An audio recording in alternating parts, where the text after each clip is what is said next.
romance, a genre that has been a staple in anime for decades, proven by the amount of shows I can watch with a joint and a VB long neck. I was crying my sorrows away because I will never be with her. Some amazing, some also terrible, but there is one anime that does capture both sides of this overworked genre. Ryuji is a 17-year-old high school student with the looks of a delinquent that likes to do bad things like ditching school and pestering people.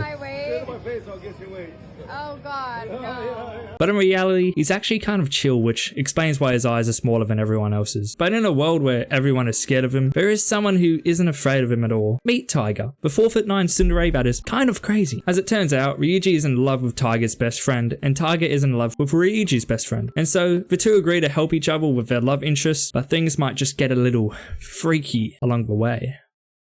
Toradora is a fucking great anime that has stood the test of time for like 16 years now, and the more I watch it, the more I love it. But I also think, huh, this bird's on crack. Here's my snap, I need a new plug. Ryuji lives in a fatherless family, having to really step up and become the man of the household at an early age, leading him to develop a passion for cooking and cleaning. In contrast to his kind nature, his genetics have caused him to look intimidating to others, which causes many misunderstandings, like people would just give him their wallet. On the other side of the spectrum, we have Taiga, someone who actually would take your wallet if you pissed her off enough. The two started an unlikely friendship after Ryuji accidentally discovered a love letter to his best friend Kitamura, misplaced in his bag by Taiga, and instead of just telling him, hey man, oh shit, hold up, I accidentally left some shit in your bag, she instead gives up completely, but then breaks into his own home that night to attack him with a wooden sword. And all this motherfucker cares about is that she wiped her nose on a t-shirt. If that's not anime logic, then I don't know what is. As things settle down, Ryuji feeds the woman that just broke into his home, and then proceeds to show this new random girl a collection of things he uses to fantasize over his crush, accidentally revealing said crush to her in the process. Turns out this crush is actually Taiga's best friend Minori, and after beating the shit out of him because he tried to get his disabled bird to speak, yep, that actually happens, yep. The two agree to help each other out with their own crushes. Kind of at least. For a lot of the show, it's Taiga and Ryuji scheming to try and pair each other up with their prospective crushes, and it's actually done pretty well. The actual things they do to help each other out, whether they fail or succeed, give a really good insight to the characters' personalities as we watch each of our MCs grow into better people, whilst trying to appeal to their own love interests. I say this, but at the same time, it gets really frustrating with all the opportunities both Ryuji and Taiga get to talk with Minori and Kitamura. Now the characters are where we really start to get into the juicy shit, because fuck me, these characters do some dumb shit sometimes. The first thing you'll notice is that Ryuji is kind of a masochist, because you know he'll cook, clean, and do all this other shit for Taiga. Fuck, the dude even starts to take pictures of Kitamura for Taiga, but a lot of the time, he just gets this bitchy attitude from her. I heard you pervy mutt! What's wrong with nuts, huh? Like, how down bad is this dude for Minori? You know, instead of having to be abused and all that by Taiga, you could just talk to Minori. It really is not that hard talking to the opposite gender. Hey, how you going? Oh yeah, good, how are you? Yes, yeah, so I was wondering if you would, yeah, what's up? What the fuck? Get the fuck away from me! Ryuji just kind of subjects himself to Taiga's abuse, which that is what it is, by the way. Alright, you can't just call punching someone in the face time and time again friendly banter. Alright, this isn't the fucking NRO state of origin, ya dog cunt. But although his kindness can kind of be exploited a bit much throughout the show, what makes Ryuji such a good character is that he isn't just kind all the fucking time. There are moments where he gets super emotional and even angry. Spoiler warning from here on out for the rest of the video too, by the way, to the 2% of people who haven't seen this show at least. One of my favorite moments in the show is after Taiga kicks her dad in the balls and walks away, Ryuji confronts her on being so stubborn and not wanting to speak to her father. This bleeds into a full-on argument, ending with Ryuji yelling out, "My old man's never coming home, no matter how much I beg." Seeing this side of Ryuji was really surprising, and he even knew he was just projecting his own insecurities onto Taiga. Speaking of Taiga, she's kind of a bitch. Well, yes and no, because although she does get easily upset and overreacts over small things, there is more to her character than initially meets the eye. Despite coming from a wealthy family, she hasn't maintained a good relationship with them. After her parents divorced, her father remarried to a woman Taiga wasn't very fond of, so eventually she moved out with her father readily accepting, confirming that he chose his new wife over his own daughter. This in itself probably contributed to her aggressive behavior massively, but despite it, she does still try to do good throughout the show. For example, how she begins to actually clean and cook for herself, to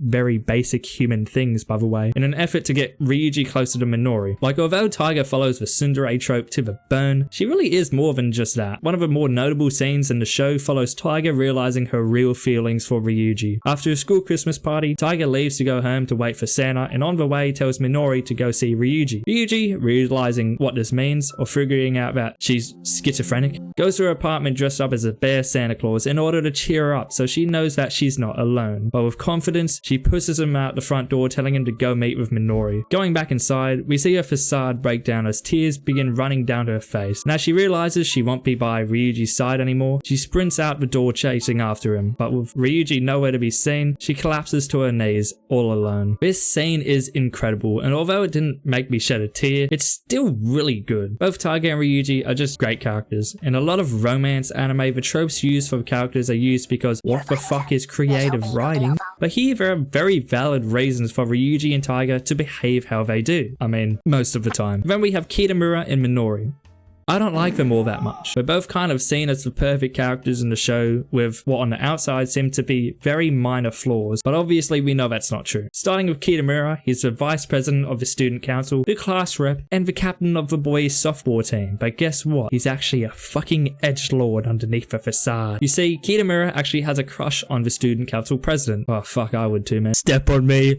Step on me! Mummy, goth emo mummy. But unfortunately for Kitamura, he can't even get a chance to ask her out as she's leaving the country for a scholarship. This sudden realization causes Kitamura to change completely, losing all his enthusiasm and even bleaching his hair, which is seen as fucked up even though everyone has fucking colored hair in this anime. The dude even stops running for student council president and even runs away from home just because he can't go out with the girl he likes. The anime tries really hard to make him out to be a tortured soul in this arc, but he just comes off as a fucking loser. He eventually changes his mind and decides to run for council president, but at the candidate assembly, the dude literally just screams and declares his love for the current president. Now, why the fuck would you do that? What was the point? The only reason this arc even exists is to serve as a reason for Taiga to stop liking Kitamura. That's about it. Minori is similar yet very different to Kitamura. She's always flowing with constant positivity and is a bit of an airhead, although it's pretty obvious in multiple scenes that this natural idiocy is just an act. This is a side of Minori that I actually really like, mostly.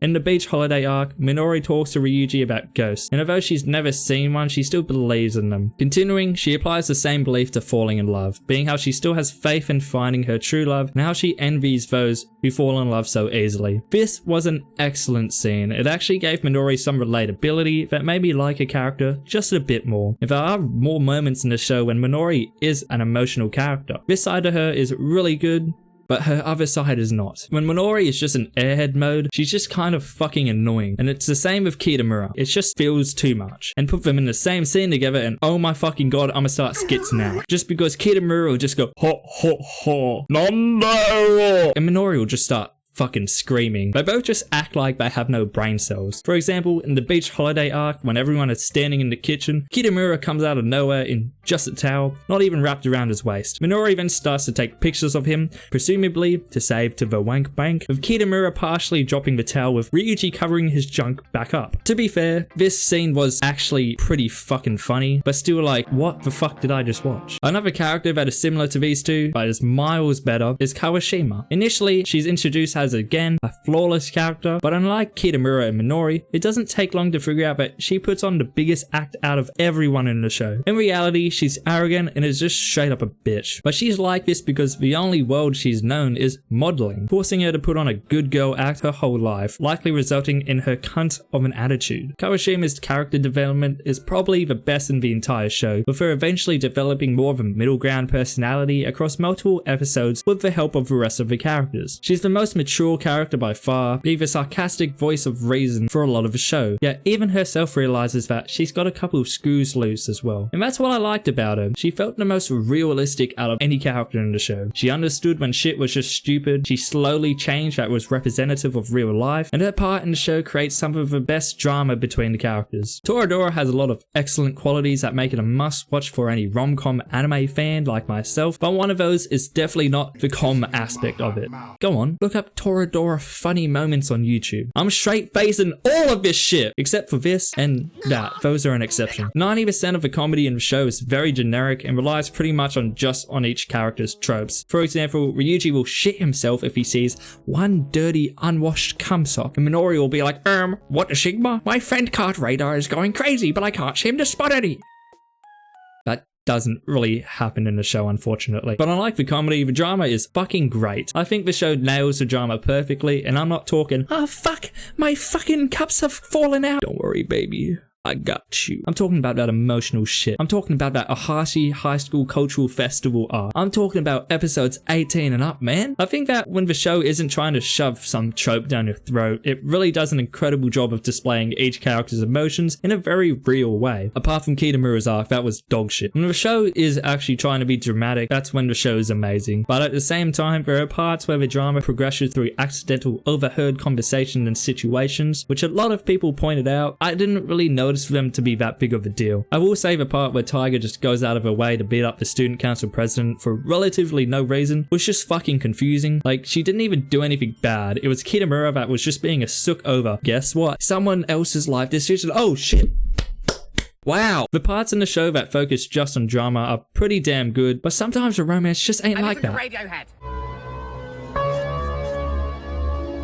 Because let's be honest, we all knew that Taiga and Ryuji were gonna be the ones to get together. Like, from the first episode onwards, it was just a waiting game realistically. Come on, man, even taking away the plot entirely, they even live right next door to each other. Like, at least make it less obvious. Okay, maybe you don't care that it was obvious and just want to see how their relationship progresses with each other and the other characters. Fair enough, that's what I did. But even so, it just pains me whenever I see Ryuji try to interact with Minori. The same can be said for Taiga and Kitamura, at least in the early episodes. Like, I get it, they're both nervous around their crushes, but after 100th time of Taiga just skitzing out because she can't talk to Kitamura, it just gets kind of annoying, especially considering that they're all friends with each other. Don't get me wrong, later on in the show, the romance is fucking immaculate. It's just after Kitamura goes, please peg me, to the student council president. A lot of people also thought the ending was bad, and although I don't understand why Taiga couldn't have just talked to Ryuji about all the shit that was on her note, or even at least said fucking goodbye in person, I still thought it was okay. It could have been better, and it really was just an